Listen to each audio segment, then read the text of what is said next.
délicat dossier du Sahara occidental, qui alimente les tensions entre l'Algérie et le Maroc depuis les années 70. Les opinions publiques africaines, est-ce qu'ils suivent ce dossier? Est-ce qu'ils sont au courant de ce dossier? Est-ce que les Africains, par exemple, comprennent pourquoi l'Algérie soutient le Sahara occidental ou qu'il y a un conflit? Dans notre temps, donc les gens de ma génération, c'est un conflit qui était très présent et qui a tatoué les mémoires irrémédiablement.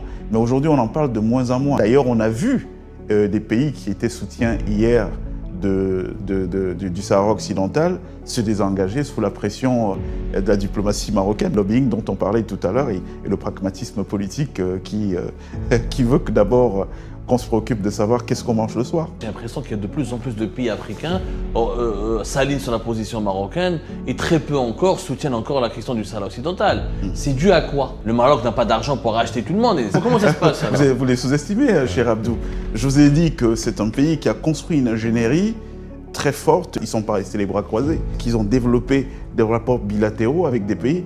Et je vous ai dit que quiconque comprend aujourd'hui que la demande sociale est le problème prioritaire en Afrique, quiconque comprend ça a gagné l'Afrique. Le Maroc, ils ont pris clairement une avance dans cette stratégie offensive sur l'Afrique. Le délicat dossier du Sahara occidental, qui alimente les tensions entre l'Algérie et le Maroc depuis les années 70. Alors, officiellement, l'Union africaine reconnaît la République démocratique arabe du Sahara occidental. Le Maroc a quitté l'Union africaine et est revenu en 2017. Mais au-delà des discours officiels des institutions, les opinions publiques africaines, est-ce qu'ils suivent ce dossier? Est-ce qu'ils sont au courant de ce dossier? Est-ce que l'indépendance du Sahara occidental est une cause qui est soutenue par pas mal d'Africains et d'Africains? Est-ce que c'est une cause qui mobilise en Afrique? Est-ce qu'elle suscite de l'intérêt? Est-ce que les Africains, par exemple, comprennent pourquoi l'Algérie soutient le Sahara occidental, qu'il y a un conflit, que le Maroc occupe un autre territoire, etc. Comment c'est compris, comment c'est analysé? Parce qu'on ne s'est jamais, à mon avis, attardé sur la perception des Africains par rapport au problème du Sahara occidental. Bon, moi, je vous dirais que les gens de ma génération, oui. Parce que nous, on a grandi avec ça, on écoutait à la radio. À l'époque, il n'y avait pas vraiment des télévisions en Afrique. On entendait tout le temps à la radio, le Front Polisario et tout. Et je peux vous raconter, vous me réveillez au pied du lit, je vous raconte l'histoire. Le Front Polisario, 1973, les Espagnols se battent. Ils revendiquent la souveraineté que conteste le Maroc. Ils sont soutenus par l'Algérie. C'est un peu normal parce que je vous ai dit que l'Algérie, dans son ADN, est frondeuse. C'est un pays qui lui-même a été colonisé et qui vit mal de voir de la persécution comme pays où un État puisse être l'objet de persécution. Donc on peut expliquer le soutien de l'Algérie à la République sahraoui par ce fait-là. Mais effectivement, ça a été source de tension. Parce que vous voyez que depuis, bien avant, il y a quand même eu la guerre des sables, ouais. En 1963, le problème de territorialité, parce que des choses n'étaient pas très clarifiées avec les Français qui n'ont pas bien délimité les frontières de leur colonie à l'époque. Donc il y a eu cette guerre de 63. Et d'ailleurs, on parlait tout à l'heure du Mali, c'est un peu ironique parce que parmi les pays, en plus de l'OUA, en plus de la Ligue arabe, parmi les pays qui, à l'époque, avaient fait asseoir les deux pour arriver en conflit, il y avait le Mali et puis l'Égypte. Donc, effectivement, dans notre temps, donc les gens de ma génération, c'est un conflit qui était très présent et qui a tatoué les mémoires irrémédiablement. Mais aujourd'hui, on en parle de moins en moins. D'ailleurs, on a vu des pays qui étaient soutiens hier du Sahara occidental se désengager sous la pression de la diplomatie marocaine. Je vous parlais tout à l'heure du bilatéral. Comment ça se fait alors? Les Africains se désintéressent de ce conflit?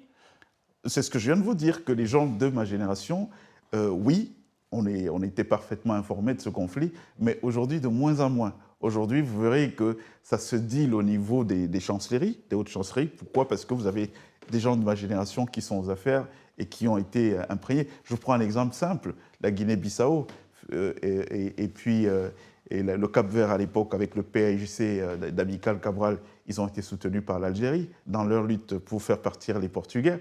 Mais aujourd'hui, c'est très très bizarre, la Guinée-Bissau est alignée sur les positions marocaines. Le lobbying dont on parlait tout à l'heure et le pragmatisme politique qui veut que d'abord qu'on se préoccupe de savoir qu'est-ce qu'on mange le soir, en fin de journée. Moi, je pense qu'effectivement, c'est l'abcès de fixation depuis un certain temps. La question sahraoui empoisonne les relations entre d'abord le Maroc et l'Algérie, mais empoisonne, au-delà même du Maroc et de l'Algérie, empoisonne les relations au sud du Sahara parce qu'en fait, les pays se sont divisés. Récemment, le Tchad a reconnu Dakhla, a planté son drapeau à Dakhla, reconnaissant effectivement l'appartenance de la localité au Maroc, et ça a suscité l'ire effectivement de nos amis algériens, et nous qui étions un peu surpris, des amis des Tchadiens qui ont fréquenté l'Algérie et qui ont étudié en Algérie, qui ont très mal apprécié et qui m'ont appelé me dire on ne comprend pas comment expliquer que le Tchad, notre pays, reconnaisse l'appartenance d'Dakhla au Maroc. Et donc là, c'est pour vous dire qu'effectivement, dans l'opinion africaine, les gens consomment, et l'Algérie a aussi son droit le plus absolu de soutenir effectivement des mouvements d'indépendance. Mais ils ne sont pas seuls. Il y a le Sénégal, la Côte d'Ivoire, le Gabon. Voilà, exactement. Dans et donc moi, sillage. je pense que quand un pays africain pense que opprimer un autre pays, les Sahraouis ont autant, comme d'autres pays, le droit à l'autodétermination. Et donc c'est une démarche que l'Algérie s'est inscrite dans une démarche des droits internationaux, et donc à laquelle il fallait peut-être la combattre. Maintenant, c'est que le Maroc a, à travers, comme tu l'as dit, son soft power, a essayé effectivement de rallier à sa position beaucoup de pays africains qui, au fur et à mesure, isolent un peu le Sahara occidental sur la scène internationale. Mais aujourd'hui, les débats restent un débat au plan judiciaire et sur la problématique la plus liée effectivement à l'autodétermination des peuples. Donc on a l'impression qu'ici, l'Algérie et le Maroc n'arrivent pas à trouver un terrain d'entente sur cette question qui empoisonne les relations et qui entraîne avec elle d'autres pays africains qui ne se retrouvent pas. Or, la communauté internationale n'arrive pas à arbitrer. Mais quand même, Morgan, j'ai l'impression que Makel a dit vrai, mais j'ai l'impression qu'il y a de plus en plus de pays africains s'alignent sur la position marocaine et très peu encore soutiennent encore la question du Sahara occidental. C'est dû à quoi? C'est dû à quoi? Le Maroc, que tu me dis, le Maroc n'a pas d'argent pour racheter tout le monde. Est-ce que c'est pas question d'acheter ou c'est pas... Vous les sous-estimez, est-ce qu'ils ont de l'argent? Voilà, justement, comment ça se passe Vous les sous-estimez, cher Abdou. Je vous ai dit que c'est un pays qui a construit une ingénierie très forte liée à son isolement volontaire de 1984. Ils ne sont pas restés les bras croisés. Ils se sont dit comment on peut partir tout en restant. Donc, tout en restant, c'est qu'ils ont développé des rapports bilatéraux avec des pays. Et je vous ai dit que quiconque comprend aujourd'hui que la demande sociale est le problème prioritaire en Afrique, quiconque comprend ça a gagné l'Afrique. Il ne faut pas sous-estimer. Je viens de vous prendre un exemple. La Guinée-Bissau, le Cap-Vert ont été aidés par l'Algérie dans leur guerre de décolonisation contre le Portugal. À la base, ils étaient alignés sur les positions algériennes, sur la question du Sahara occidental. Mais aujourd'hui, ils ont basculé, ils ont retiré leur soutien au Sahara occidental, et je crois qu'ils font partie des pays qui ont ouvert un consulat à Dakhla. Et donc c'est une prise de position très claire. Et vous me demanderez, mais pourquoi ça? Mais pourquoi ça? Parce que la Guinée-Bissau a des problèmes, a besoin d'investisseurs, a besoin de gens qui ramènent de l'argent. À un moment donné, quand même, la politique est commandée. Et le Maroc a pu répondre à ces préoccupations-là? Par exemple, oui. Mais je pense que... Vous voyez des banques marocaines partout, à Tidjari, la BMCE, rentrer dans le capital, le gros des... Vous prenez un pays comme le Cameroun, l'ancienne société camerounaise des banques, aujourd'hui rachetée par Attijari, banque, je peux vous en citer, des cas comme ça à l'appel. Et je vous ai dit que ne perdez pas de vue que cette question, aujourd'hui, elle est élitiste. Ça veut dire que c'est une question qui touche pas les opinions populaires. Le sommet. Ouais, qui touche le sommet. Parce que le sommet, c'est les gens de notre génération qui ont vécu ce conflit-là quand il était vraiment tout chaud, avant qu'aujourd'hui qu'il tiédisse un tout petit peu. Alors pourquoi les Africains, par exemple, à travers l'Union africaine, le pays africain, n'arrivent pas à proposer une mission de médiation entre l'Algérie et le Maroc? Mais tu as raison, c'est une question... Ça s'est fait dans la guerre des sables, tu l'as bien fait de le rappeler, Morgan. Mais pourquoi cette fois-ci, on a l'impression que les Africains, au contraire, ils profitent de cette rivalité? Absolument. Pour que chacun prenne un peu un intérêt, mais personne ne propose une solution pour calmer les ardeurs des deux voisins. Mais justement, Abdou, ça me fait rappeler en fait, la différence entre le Taïwan et la Chine, où les pays africains sont engouffrés pour, d'un côté, soutirer de l'argent de Taïwan, de l'autre côté, soutirer de l'argent de la Chine, alors qu'il aurait fallu effectivement que ces pays africains-là adoptent une position plus de neutralité ou bien d'acceptation. Sur le cas, effectivement, dont tu évoquais tout à l'heure, l'Union africaine aurait dû jouer de son influence pour amener les deux parties effectivement à la table de négociation et arbitrer de manière objective. Or, on a l'impression que l'Union africaine elle-même est prise dans un engrenage et qu'elle n'arrive pas à proposer une alternative à la question sahraoui, qui empoisonne, comme on l'a dit tout à l'heure, les relations bilatérales, multilatérales au niveau continental, et qu'il fallait proposer d'alternatives crédibles auxquelles les Sahraouis doivent aussi effectivement s'émanciper, tout comme et que les relations entre l'Algérie et le Maroc doivent être des relations saines. Or, aujourd'hui, ces relations sont complètement envenimées à cause effectivement de ces problèmes. Et maintenant, au-delà de l'Union africaine, il faut aussi parler effectivement de la Cour internationale de justice, qui aurait dû elle-même s'imprégner et s'approprier cette question et proposer des alternatives. On a l'impression que les instances internationales, qui étaient beaucoup plutôt spécialisées sur les questions de l'arbitrage international, les instances internationales sont mues ou bien tues pour laisser effectivement cette crise persister. Et la persistance de cette crise n'arrange absolument ni les Marocains ni les Algériens. C'est pourquoi nous autres, des voix un peu libres, nous pensons qu'effectivement il est temps que la communauté internationale vraiment se prononce sur cette question qui a trop duré. Figurez-vous, ça fait 3 décennies. Oui, il y a eu un accord même frontalier à l'époque, je crois en 72, entre le Maroc et l'Algérie, mais accord que le Maroc n'a pas ratifié, d'où la persistance du conflit, enfin des détentions jusqu'à l'heure où on parle. Voilà. Pour dire que ce n'est pas faute d'avoir essayé, mais est-ce que l'Union africaine est solide aujourd'hui? Vous savez, l'Union africaine, elle est financée à 60% par l'Union européenne. Et donc la géopolitique au niveau de l'Union africaine parfois est guidée par des intérêts que ni vous ni moi, nous ne comprenons. Et donc ils ont cherché de l'affrontement. Moi je pense qu'il y a la possibilité pour l'Algérie aujourd'hui d'équilibrer la terreur. Parce qu'elle avait un avantage comparatif. L'avantage comparatif est lié au passé, le passé glorieux, historique et tout. Donc il faut simplement considérer que le monde d'aujourd'hui repose sur de nouveaux ressorts. Il y a des défis économiques, comme on l'a dit. Donc voilà, il faut aller à l'abordage.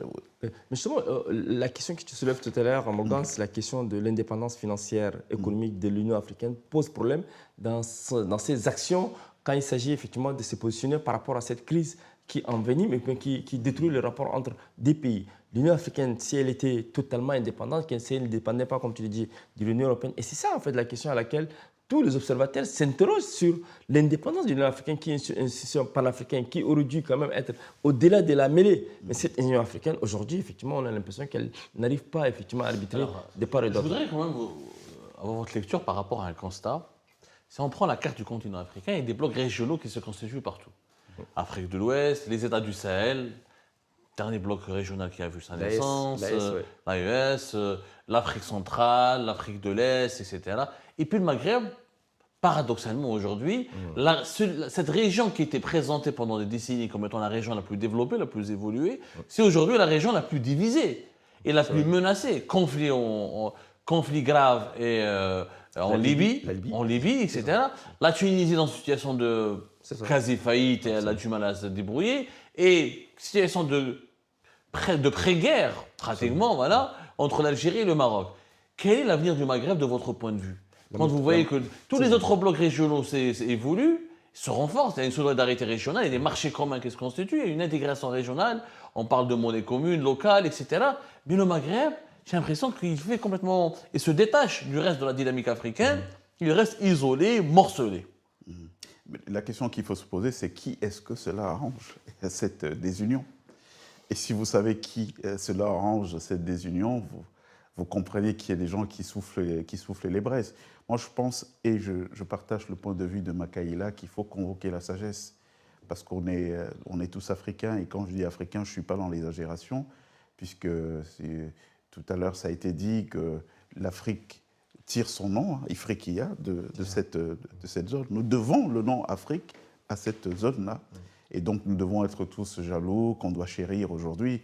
Moi, je ne vois pas de différence fondamentale entre un Sahraoui et quelqu'un d'autre du Mali. C'est quasiment les mêmes peuples. Quand moi, je vais là-bas, que ce soit au Maroc ou que ce soit en Algérie, il y a des peuples dont la culture me rappelle ma culture à moi, qui suis subsahérien. Donc, je pense qu'il faut convoquer. Pourquoi je fais ce parallèle, c'est pour dire que nous devons convoquer la sagesse africaine pour régler nos différends. Nous, on a besoin d'un Maroc et d'une Algérie qui soient fortes. C'est des gens qui peuvent driver. Aujourd'hui, les gens parlent de jeter un pont de liane entre l'Europe et l'Afrique sur la Méditerranée, donc ouvert sur ces deux pays. Nous, il est dans notre intérêt d'avoir ces deux pays, ces deux mastodontes fortes. Mais je pense qu'il faut convoquer la réelle politique. Il faut du pragmatisme politique. C'est-à-dire qu'aujourd'hui, c'est des questions qui peuvent se régler avec juste un tout petit peu de pragmatisme. On aime bien le côté souverainiste. Moi, je me rappelle encore de la prise d'otage d'une usine de gaz à l'époque par des kamikazes et tout, et l'Algérie qui avait refusé tout interventionnisme. Ils ont dit notre armée peut régler l'affaire, et ils ont réglé l'affaire. Donc on a besoin d'avoir des bastions forts comme cela en Afrique, mais dans le cadre d'une union, parce que toute maison divisée périra.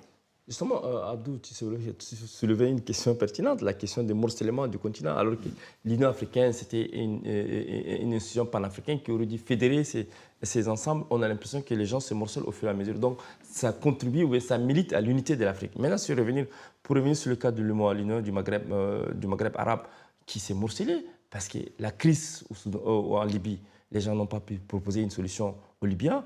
Il y a aussi le pouvoir central de Tripoli, et le pouvoir et vous avez de l'autre côté, vous avez Haftar et sa bande. Vous avez la Tunisie qui a connu effectivement une transition populaire à travers la révolte, mais la Tunisie s'est enlisée aujourd'hui dans une impasse politique. Vous avez la crise qui empoisonne l'Algérie et le Maroc, qui est fait l'objet de notre sujet aujourd'hui, qui effectivement n'arrive pas à trouver une issue meilleure. Et vous avez aussi la Mauritanie qui aussi ne se retrouve ni au Maghreb, ni effectivement avec les pays de l'Ouest. Donc du coup, on se retrouve, et vous avez aujourd'hui, l'élément que vous avez cité, c'est la création de l'AES, l'Alliance des États du Sahel, qui aujourd'hui, c'est des marques de la CEDEAO. Donc on a l'impression que la question de l'unité de l'Afrique, qui devait transcender effectivement nos divergences politiques, aujourd'hui refait surface, et ça ne milite pas en faveur de l'unité de l'Afrique. Moi, je pense qu'il est temps, comme tu l'as dit, le réalisme doit s'imposer à tous. Il faut que nos dirigeants africains, que ce soit au-delà du Maghreb jusqu'au sud du Sahara, les gens doivent repenser la politique de l'unité de l'Afrique. Parce qu'en fait... Alors, pour terminer, tous les deux, je vous donnerai un dernier mot. Si vous avez en face de vous les dirigeants algériens et les dirigeants marocains, qu'est-ce que vous avez envie de leur dire? Moi, je dirais que le Maroc est déjà sur une belle perspective. Parce qu'on parlait de réel politique tout à l'heure, ils ont compris qu'il fallait être actif sur le plan opérationnel. Aujourd'hui, l'Afrique n'a pas besoin de slogans, l'Afrique a besoin de résoudre ses problèmes vitaux, les problèmes fondamentaux, qui sont de nourrir les populations, de leur trouver des activités, d'industrialiser, donc besoin de vrais savoir-faire qu'on retrouve au Maroc. Je rappelle que c'est quand même un pays, au Maroc, en Algérie, en Tunisie, ce sont des pays qui exportent, y compris dans les marchés comme l'Union européenne. Et on ne vient pas ici avec toutes les normes et tout si on n'est pas à un certain niveau de savoir-faire.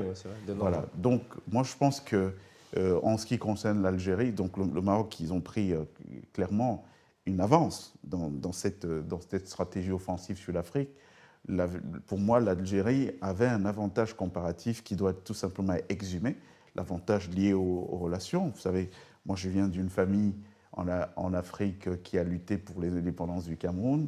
Beaucoup de nos guerriers sont réfugiés en Algérie, ont été accueillis là-bas. Donc, j'aurais naturellement tendance à avoir de la sympathie pour eux. Donc, s'ils reviennent aujourd'hui au devant de la scène en se disant, bon voilà, on a un trésor de guerre, parce que l'Algérie, clairement, aujourd'hui, a des capitaux très importants avec des savoir-faire, on s'en va à l'attaque. Je pense on peut arriver à un équilibre de la terreur qui peut être bénéfique pour tous. Je vous remercie, comme d'habitude, pour avoir suivi la vidéo jusqu'à la fin. N'oubliez pas de nous laisser vos commentaires, vos réactions autour du sujet et de vous abonner à la chaîne si vous n'êtes pas encore abonné. Je tiens à vous remercier aussi pour votre soutien à notre chaîne, pour vos encouragements, pour vos commentaires aussi nombreux et diversifiés. Je tiens aussi à remercier nos abonnés et les personnes qui nous suivent régulièrement. Sans vous, ça n'aurait pas été possible. Donc voilà, merci encore une fois et à la prochaine dans une nouvelle vidéo.